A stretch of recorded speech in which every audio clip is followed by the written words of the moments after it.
Bom dia. Eu estava lhe perguntando sobre o legado gigante que Luiz Fernando Veríssimo nos deixa, mas também um vazio, né, Fabrício? Porque é impossível não ficar pensando que, poxa, não teremos nunca mais um texto de Luiz Fernando Veríssimo novo para saborear. Isso. É um texto leve, divertido, mas sempre com uma revolução silenciosa dentro dele. Veríssimo criou uma coleção de personagens inesquecíveis. Personagens que já fazem parte do nosso imaginário. Lembrar que ele surgiu com uma febre na Feira do Livro de Porto Alegre com o Analista de Bagé. Até hoje, o Analista de Bagé é o livro mais vendido da Feira do Livro de Porto Alegre, da história da Feira do Livro de Porto Alegre. E aquele analista freudiano que usa como divã um pelego e que trata qualquer mimimi com joelhaço. Ele encontrava um jeito de falar dos preconceitos, do machismo, de nos impulsionar a mudar os hábitos, a arejar a cabeça, a ventilar o coração. Veríssimo foi um criador de universos. Ele antecipava tendências, antecipava costumes. Quantas revoluções de comportamento o Veríssimo empreendeu ao longo de 80 livros. Lembro do marido do doutor Pompeu, um divorciado que passa a cuidar da casa. É o homem dono de casa, é o homem do lar, é o homem caseiro que passa a faxinar, a cozinhar, a se importar com as samambaias. É o Veríssimo, sempre nos trazendo esse sinal de alerta, numa transfusão de espírito crítico. Vamos sentir tanta falta. Muita falta. Desse monstro sagrado, desse tímido, desse saxofonista dos pensamentos, desse gigolô das palavras. Veríssimo nos fazia rir. E pela primeira vez está nos roubando lágrimas. Verdade, é a primeira vez que Luiz Fernando Veríssimo nos faz chorar. Normalmente ele nos faz rir, né, Fabrício? E ele colocou Porto Alegre no centro do mundo. Todo mundo vinha visitar Porto Alegre para conhecer a casa do Veríssimo, dos Veríssimo. A casa em Petrópolis, onde morou o Érico, onde ele morava até tão pouco tempo. Ele criou uma série Traçando, com o Joaquim Fonseca.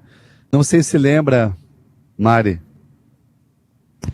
Uma série, Tiago, em que o Joaquim Fonseca desenhava pontos turísticos. Ah, sim, e sim. O Veríssimo realizava definições do lugar. E ele fez traçando Roma, traçando Nova York e colocou traçando Porto Alegre. Apenas, porque Porto Alegre apenas sim, nas um grandes dos metrópoles mais importantes do mundo para nós, gaúchos, né? Mas eu gostei dessa sagacidade dele de colocar Porto Alegre ao lado das mecas culturais. Os ouvintes estavam lembrando, o Fabrício, também da paixão dele por pastel, né? Ele chegou a promover uma espécie de concurso, competição, e ia provando pastéis em diferentes estabelecimentos. Até São Paulo, né? Até São Paulo, aqui na 386, pastel na Avenida Protásio Alves, teve várias crônicas dele se referindo aos pastéis. Ele sabia curtir a vida, né? Apesar de ser uma pessoa muito tímida, muito reclusa, assim, ele não era espalhafatoso, mas ele sabia saborear da vida. O Veríssimo experimentou o apogeu do texto, o texto escrito. O quanto que o jornal formava leitores, o quanto que as revistas tinham grande circulação. E ele criava, como que eu posso dizer, essas procuras, essas buscas incansáveis pelo pastel perfeito, pelo muquifo perfeito. O muquifo é o restaurante decadente, mas com comida maravilhosa. Ótima definição. E Carpinejar, tu e ele, a Mari lembrou aqui, também compartilhavam de uma paixão pelo Internacional, né, Carpinejar? Pois é. Veríssimo não conseguiu ser tetracampeão brasileiro. E olha como ele queria. Como ele queria. Porque o Inter teve 9 vice-campeonatos. Poderia ter dado tetra para o Veríssimo. Ele sempre foi um apaixonado pela torcida. Mais do que por qualquer elenco ou plantel. E o Veríssimo, ele ria dos nossos medos, né? Isso ele fazia como ninguém.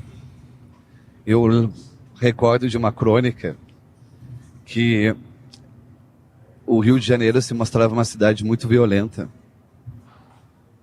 E aí um casal, personagem do Veríssimo, vai para o Rio de Janeiro e fica a todo momento com medo de ser assaltado. Todo momento. Não falam de outra coisa. A gente vai ser assaltado. Olha lá, que suspeito. Olha aquela pessoa vindo. Ai, aquela pessoa... Não, aquela pessoa, ela vai querer nos assaltar. Qualquer um se tornava um possível assaltante. Até que o casal decide assaltar porque vê uma pessoa andando distraída e assalta essa pessoa andando distraída. E aí um olha para o outro, por que a gente assaltou? Mas aquele vivente não pode ficar assim, dando sopa. Era uma inversão total. Você nunca esperava, eram com desfechos surpreendentes. Porque o Veríssimo, ele trouxe o conto para a crônica. Antes dele, a crônica era o gênero da primeira pessoa. Você contava uma experiência ou contava aquilo que você havia testemunhado. E o Veríssimo traz histórias, diálogos para a crônica. Verdade. Personagens para a crônica. Então, ele não fala dele. O Veríssimo nunca fala dele. Ele sempre está falando de uma figura, de uma criação, de um elemento distante. É o policial, o viajante, o divorciado, os recém-casados, o os detetive, amantes. o analista, O a velhinha. Isso! Em rápidas pinceladas, ele definia um perfil. Corroborando com isso assim, que tu disseste, olha essa mensagem do ouvinte. Luiz Fernando Veríssimo me levou a conhecer livros através das suas crônicas em 0 hora. Uma delas que não esqueço é aquela que ele vai narrando a vida de um casal, o momento de um casal, e nos leva a crer que está falando do começo de uma relação sexual. Mas, na verdade, era um simples pedido para coçar as costas. É verdade, lembro. Um gênio. Eu gosto que ele desafiava os rótulos, o machismo. E tem uma crônica antológica do Veríssimo em que ele faz um questionário para ver se você era homem que é homem. Aí você tinha que responder situações. Ah, se você é homem que é homem, como você vai reagir numa aula de yoga? Como você vai reagir num jantar americano, em que você fica com o prato nas pernas? Como você vai reagir numa confraternização do trabalho? Aí tu fica pensando qual resposta, A, B, C, D. E no final ele diz, homem que é homem não responde questionário. Maravilhoso. Fabrício Carpinejar, muito obrigada por participar desse momento aqui no Super Sábado, para a gente deixar uma homenagem à família de Luiz Fernando Veríssimo, a esposa dele, a Lúcia, os filhos. E obrigada, viu? Obrigada por nos ajudar a lembrar e prestar essa homenagem a esse grande, mas grande, imenso, gigante escritor brasileiro.